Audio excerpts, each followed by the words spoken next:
दिनै बिटिआर एकर्डनि गेजेरजों बर' कसारि autonomous welfare council बियो जानानै फैबाय। दा बेयो दिन्दांदां महराव दङ। दिनैसिमबो ना बिनि रां बावजाया बारायदों, ना गामि नटिफिकेसन भिलेज नटिफिकेसन ओंखारदों, ना आरो इलेक्सन बिसायख'थि फाथिनांगौनि खोथा ओंखारदों। दा बेफोर खोथाया दिनै आद्रा जानानै दं। दा बेखौनो दिनैनि मेलनि गेजेरजों जे खावलायनो लुबैगोन आरो मेलनि गेजेरजों बेखौनो खावलायदों जे आसाम सरकार बिथांमोनखौ खावलायदों जे बर' कसारि वेलफेयार अट'नमासनि जि काउन्सिलनि रां बावजा, बे रां बावजाखौ बारायनांगौ आरो गामिनि जि भिलेज नटिफिकेसन, बे भिलेज नटिफिकेसनफोरखौ थाबैनो खालामनानै होनांगौ। आरो गुबुन मोनसे बाथ्राया जाहैबाय भिलेज नटिफिकेसन फोसावखांनायनि उनाव आरो बिसायख'थिखौ थाबैनो खुंनानै होनांगौ।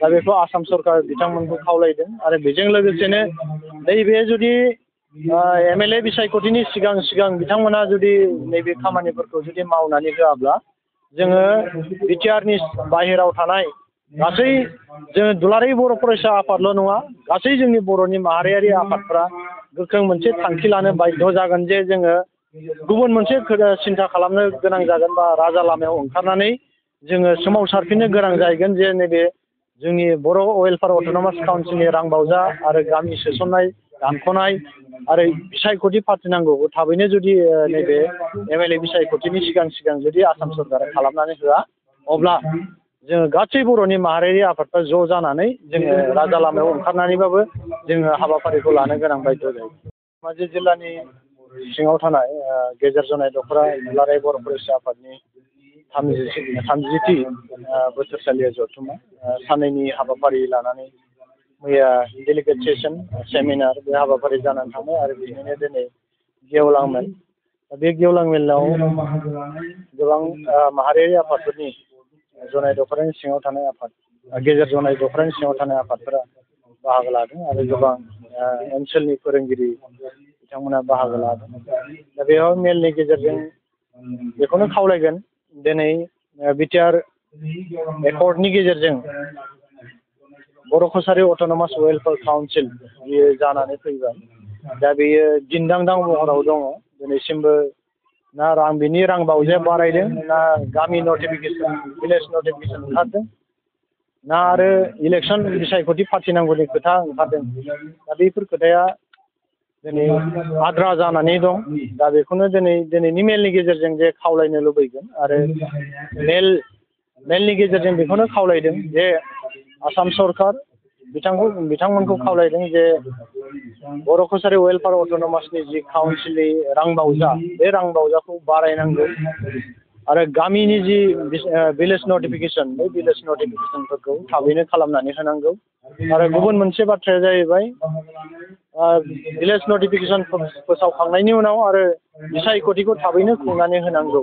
दा बेखौ आसाम सरकार बिथांमोनखौ खावलायदों। आरो बेजों लोगोसेनो नैबे जुदि एमएलए बिसायख'थिनि सिगां बिथांमोना जुदि नैबे खामानिफोरखौ जुदि मावनानै होआब्ला जोङो बिटिआरनि बाहेराव थानाय गासै जोङो दुलाराय बर' फरायसा आफादल' नङा, गासै जोंनि बर'नि माहारियारि आफादफ्रा गोख्रों मोनसे थांखि लानो बाध्य जागोन जे जोङो गुबुन मोनसे सिन्था खालामनो गोनां जागोन बा राजा लामायाव ओंखारनानै जोङो सोमावसारफिननो गोनां जाहैगोन जे नैबे जोंनि बर' वेलफेयार अट'नमास काउन्सिलनि रां बावजा आरो गामि सोसननाय, दानख'नाय आरो बिसायख'थि फाथिनांगौ थाबैनो जुदि नैबे एमएलए बिसायख'थिनि सिगां जुदि आसाम सरकारा खालामनानै होआ, अब्ला जोङो गासै बर'नि माहारियारि आफादफ्रा ज' जानानै जोङो राजा लामायाव ओंखारनानैबाबो जोङो हाबाफारिखौ लानो गोनां बायद' जायो।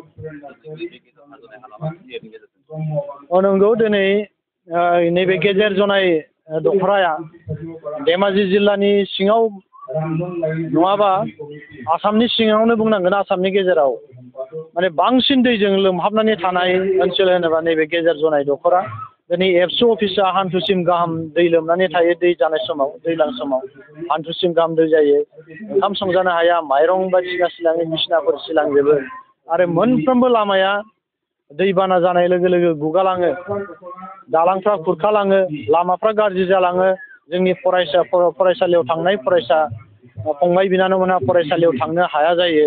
गोबां गोब्राब थासारियाव दिनै बिथांमोना नैबे गेजेर जनाय हालामाव थानाय जोंनि बर' फंबाय बिदा फंबाय बिथांमोनहा गोबां गोब्राब थासारियाव रायजो जानानै दं। दा बेनिखायनो जोंनि लकेलाव थानाय MLA MP बिथांमोनखौ नैबे मेलनि गेजेरजों बिथांमोनखौ खावलायदों जाहाथे जोंनि बर' ओनसोलाव